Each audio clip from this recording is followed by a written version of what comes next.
Lauren Astley's life was tragically cut short in a shocking act committed by someone she once trusted deeply. Late one night, Malcolm Astley received a devastating call. His daughter's car had been discovered in a parking lot near the city beach.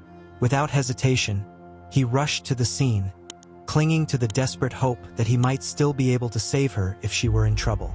With a torch in hand, he walked along the shoreline, scanning the dark waves for any sign of her, but she was nowhere to be found. In school, many had admired the pair. Nathaniel Fujita, the tall and serious athlete, and Lauren Astley, the petite, spirited young woman.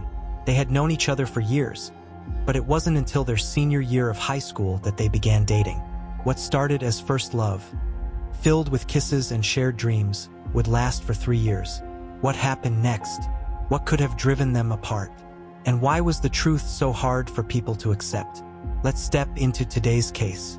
Lauren was born on April 1, 1993, in Boston, Massachusetts, to Mary and Malcolm Astley. Both of her parents were teachers, and she was truly the center of their world. From an early age, they instilled in her the importance of honesty and integrity, hoping she would grow into a kind and principled young woman.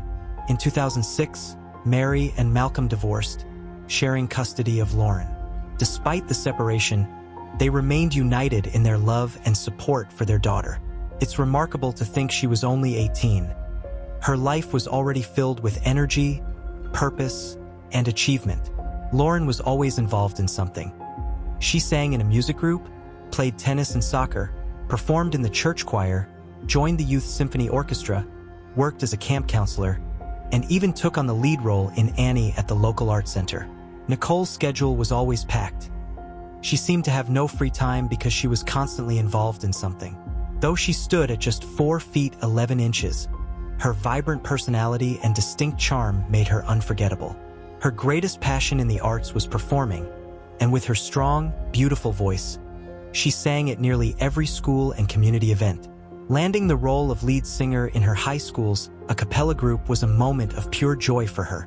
Outside of music, Lauren devoted her time to organizing events and participating in a wide range of charitable activities. Helping others, whether they were family, friends, or complete strangers, was at the heart of her life. Her classmates admired her for her sincerity, openness, and genuine spirit.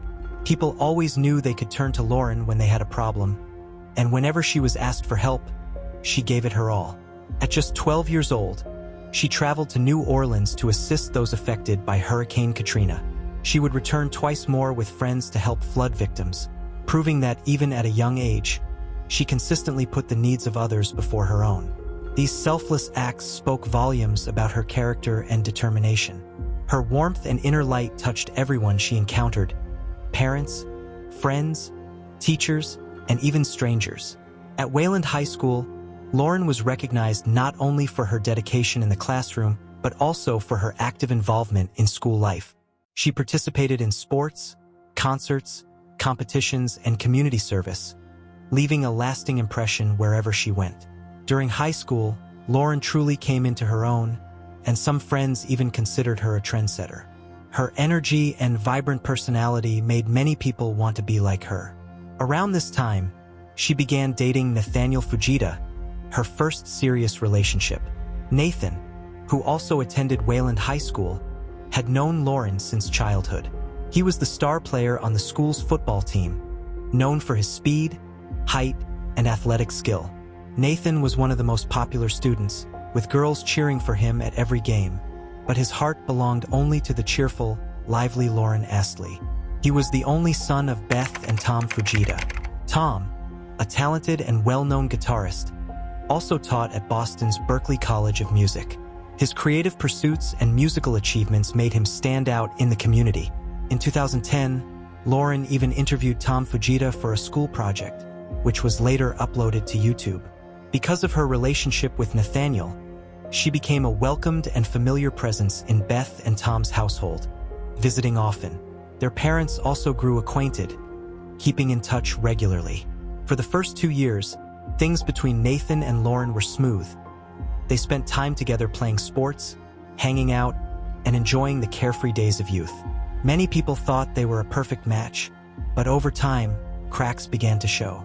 Disagreements started creeping in, and their once steady relationship became a turbulent ride. They fell into a pattern of arguing, breaking up, and reconciling, only to repeat the cycle again.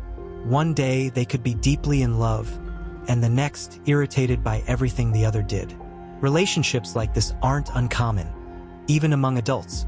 Nathaniel often drew a lot of attention from other girls, yet he was still possessive and jealous of Lauren. At times, he felt she gave more of herself to others than to him.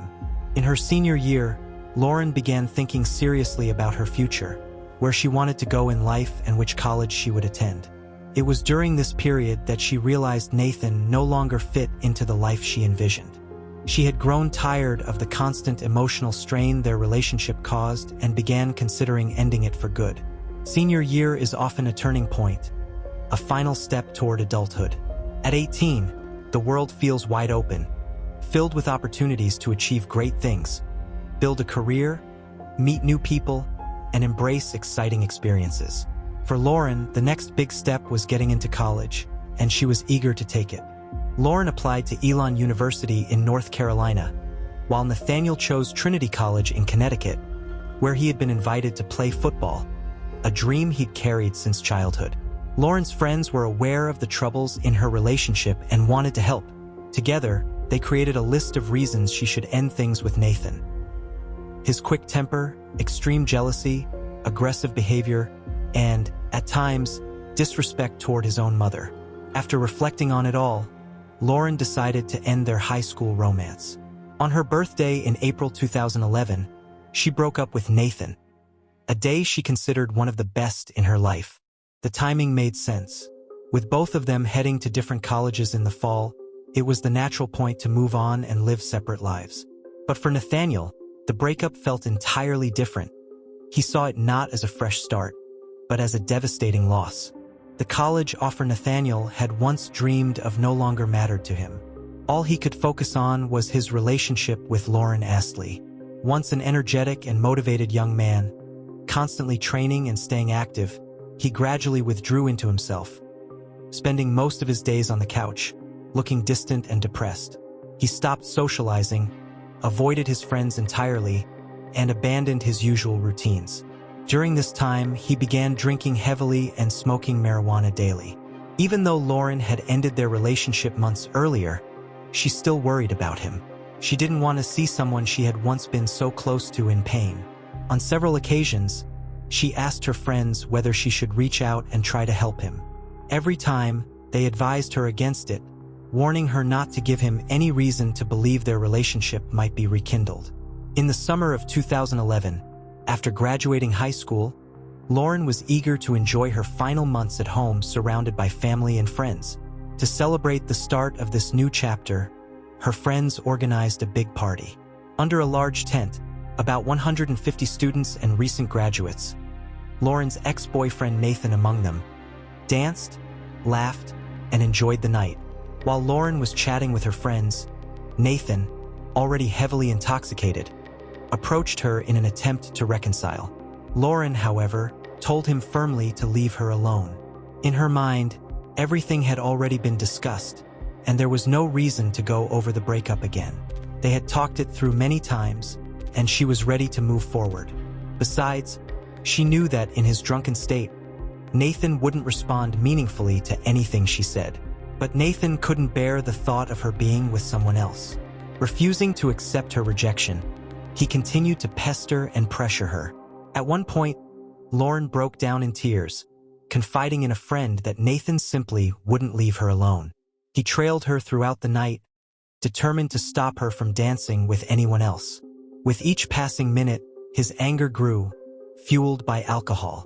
When Lauren once again refused to speak with him, Nathan stormed up and struck one of the tent poles with all his strength, causing the entire structure to collapse. The tent was quickly lifted and put back in place, but by then, the mood had shifted entirely. Now, it wasn't just Lauren.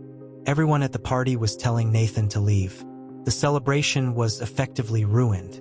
Later that night, Lauren told her mother about Nathan's behavior, explaining how he refused to let her go.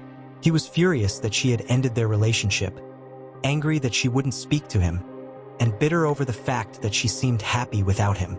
For a while, things seemed to settle down. Lauren decided to take a job at a clothing store in the mall to earn some money before starting college. On July 3, 2011, she arrived for her shift at 10 a.m. Security cameras recorded her entering the mall at 9:45 a.m. and riding the escalator up. At 6:45 p.m., her shift ended, and she was seen leaving the building while talking on the phone. Tragically, this would be the last time anyone saw her alive. She had planned to meet friends for a walk after work, but she never showed up. Her friends immediately grew concerned. This was unlike Lauren. If something came up and she couldn't make it, she would always find a way to let them know. Her father, Malcolm, was also worried. He knew she had planned to go home after work, change clothes, and then meet her friends. But she never made it home, breaking from what should have been her normal routine. Her father sensed immediately that something was wrong and didn't waste any time. He called the police right away to report her missing. News of Lauren Astley's disappearance spread quickly throughout the town, leaving friends and acquaintances deeply concerned. No one had seen her since she left the mall. In Lauren's case, authorities began searching immediately. Typically, police wait a certain amount of time before launching a missing person investigation, but here, everything moved quickly. Friends and family didn't just wait for her to return. They actively sought help. As soon as Malcolm contacted the authorities, the search began. That same night, police discovered Lauren's red Jeep parked at Waylandtown Beach with its windows down. It was a crucial discovery. Inside were her bag and laptop, but Lauren herself was nowhere to be found. There were no clues about where Lauren went after leaving her car at the city beach with its windows rolled down. The moment Malcolm heard about the discovery, he rushed there, running straight from the vehicle to the water as if he still had a chance to save her. With a torch in hand, he searched the shoreline, but she was nowhere to be found. Lauren's friends, terrified after hearing about the red Jeep, spent the night at the beach, hoping she would appear. They sat by the shore, doing nothing but waiting and wondering where she could have gone. At that moment, none of them even considered the possibility that she had been harmed. Police began questioning Lauren's close friends and family, trying to determine whether anyone might want to hurt her or take her against her will. Initially, no one could think of a single person. However, when officers pressed further, they learned she had recently broken up with her boyfriend. Despite this, all of Lauren's friends insisted Nathan couldn't hurt her. He could be moody and upset about the breakup, but they didn't see him as dangerous. The police understood that jealousy and a recent breakup could often be powerful motives for someone to do something harmful. They already knew about Nathaniel Fujita, and that same evening, as part of their inquiries, they went to his home. There, Nathan and his mother, Beth, spoke with the officers. He claimed he had been home the entire time, which gave him an alibi, though not a particularly strong one. Nathan told them that he had, in fact, seen Lauren that day. According to him, she stopped by for about 5 minutes but never got out of her car. They had a brief, awkward conversation, after which she left, and he said he hadn't seen her since. On the surface, his story seemed plausible. The officers were aware, however, that the breakup had deeply affected him. He had withdrawn, grown depressed, and stopped going out altogether. Beth, deeply concerned for her son, took Nathan to see a therapist, but it brought no real improvement. Desperate to help him cope with the breakup, she even went to the mall where Lauren worked, without telling Nathan, hoping to find some way to reach out. She also asked her ex-boyfriend to speak with Nathan, thinking it might help him process his emotions and begin to heal. The following morning, just before sunrise, a cyclist riding along a road near the highway made a grim discovery. Passing a marshy area, she noticed something floating in the dark water. Curious and alarmed, she stopped and moved closer, only to realize it was the body of a young woman. It was Lauren Astley, found just 5 miles from town. The night before, her friends had gathered on the beach near her abandoned red Jeep, still trying to piece together where she could have gone. They had no answers, only fear. The students could do nothing but sit there, unsure of what to do, what to think, or even how to feel. It was almost impossible to believe that the same girl they had laughed and shared moments with just the day before could now be gone. Her body was found about 30 feet from the road, floating in the water. Once it was brought to shore, the cause of death became immediately apparent. When a state police detective pulled back her shirt collar, he discovered a deep, fatal wound to her neck. 18-year-old Lauren Astley had suffered a severe throat slash, and an elastic cord was tangled in her hair. Her body was quickly sent to the medical examiner's office.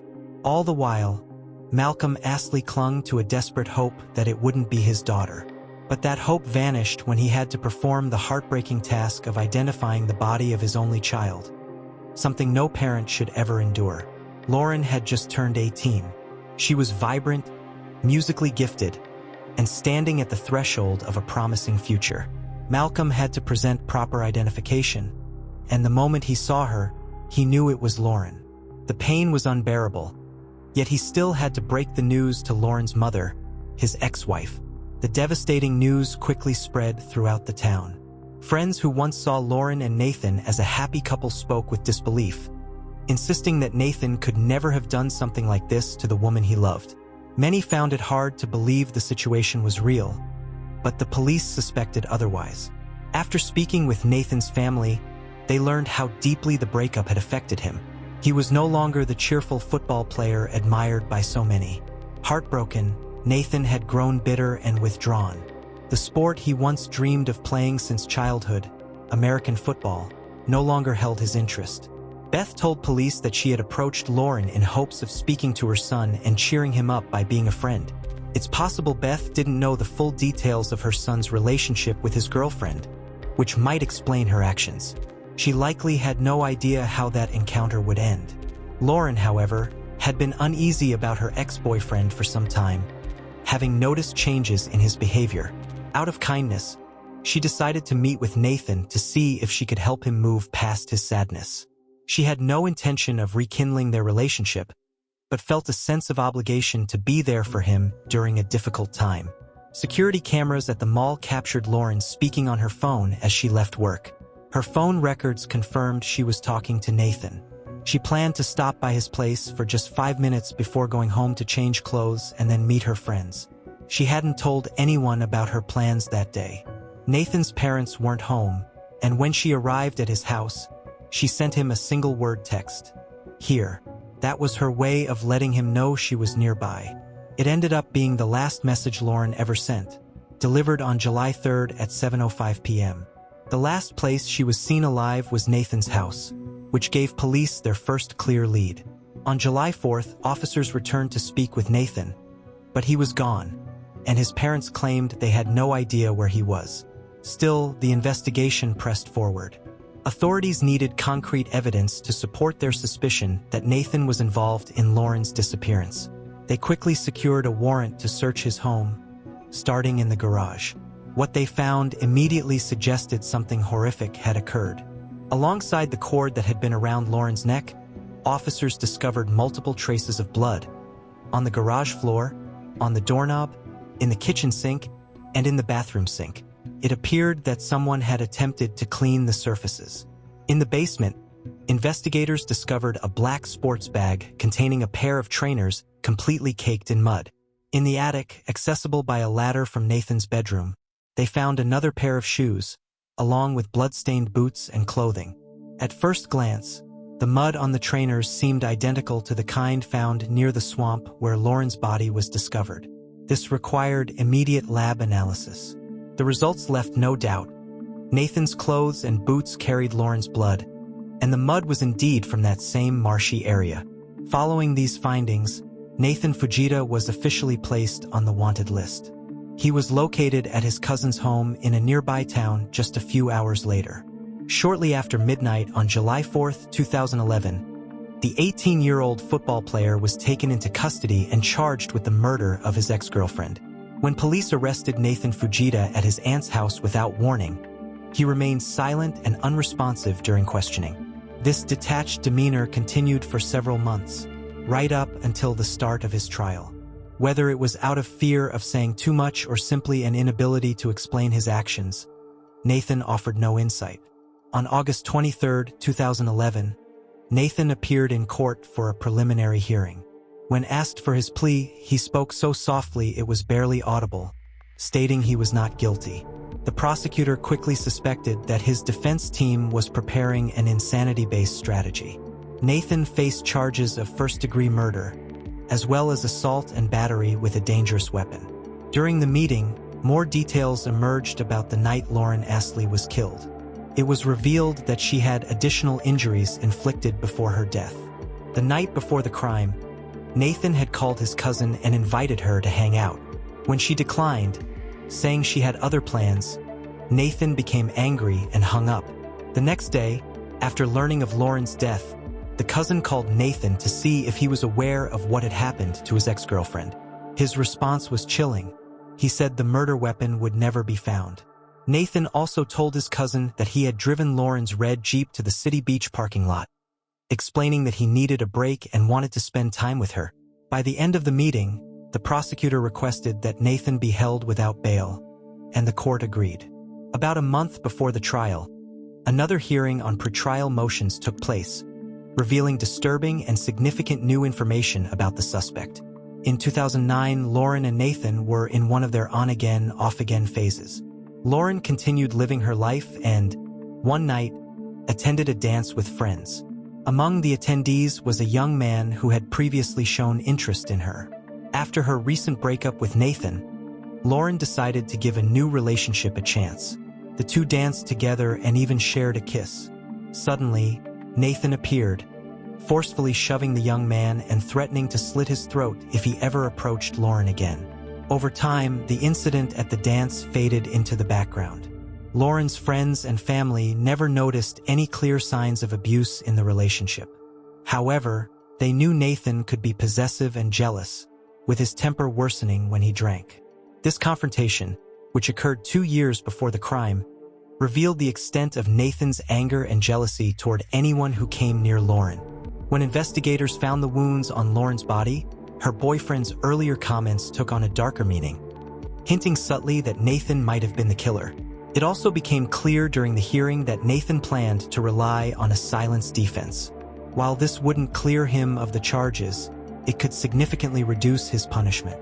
By the time Nathan's trial began on February 13, 2013, 18 months had passed since Lauren Astley's death. From the outset, the defense claimed Nathan was legally insane, holding to this narrative throughout the 3-week trial. Early in his statement, Nathan's lawyer openly admitted that Nathan had killed Lauren, but argued that the real questions were how and why. The defense insisted Nathan hadn't stalked Lauren after her high school graduation. He hadn't driven by her home, called her, or sent her texts. According to them, he had withdrawn completely, avoiding people and places altogether. Friends of the girls who were present confirmed that Nathan had withdrawn from everyone, stopped attending training sessions, and avoided conversations. His friends and former teachers grew concerned because his behavior had drastically changed within just 2 months. Ultimately, the lawyer stated that Nathan was suffering from a severe mental illness, indicating that something was seriously wrong with him. Beth, his mother, convinced him to visit a psychiatrist who diagnosed him with severe clinical depression. This wasn't just heartbreak over a breakup, it was a genuine mental disorder. According to the defense, the psychiatrist recommended medication and therapy, but Nathan refused both.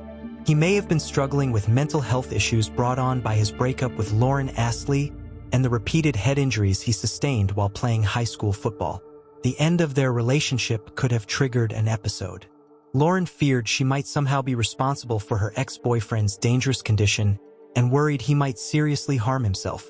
Out of concern for Nathan, Lauren went to the Fujita home on the evening of July 3, 2011. During that time, Nathan experienced a brief manic episode, leaving him unable to fully understand or control his actions. They went into the garage to talk, but then Nathan suddenly grabbed an elastic cord, wrapped it around Lauren's neck, and began choking her. He had no real awareness of what he was doing. His body was acting, but his mind was disconnected from reality. He felt no emotion toward the act itself. Nathan was still in a disturbed state of mind when he repeatedly slashed Lauren's throat. According to the defense team, his actions were the result of insanity, and their entire case rested on that claim. When it was the prosecution's turn, they argued the exact opposite, that Nathan Fujita had intentionally murdered his ex-girlfriend, Lauren Astley, because he couldn't cope with the breakup. The prosecution maintained that this wasn't a crime of sudden rage, but a calculated act of revenge. On the day of the murder, Nathan attempted to reach Lauren at her workplace, calling her multiple times. In fact, he had already called her cell phone 3 times before that.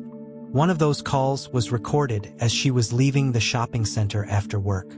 The prosecutor claimed that Nathan coerced Lauren into coming to his house, fully aware that his parents would not be home. He then took her into his garage, where the assault occurred. The autopsy revealed that Lauren had sustained more injuries than just strangulation and a cut to her throat. There were also clear defensive wounds, indicating she had fought back.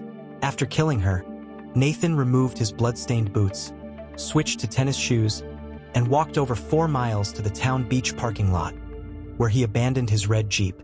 Investigators later found the car keys after he had thrown them into a storm drain. Nathan then returned home on foot, placed Lauren in his vehicle, and drove to a wetland.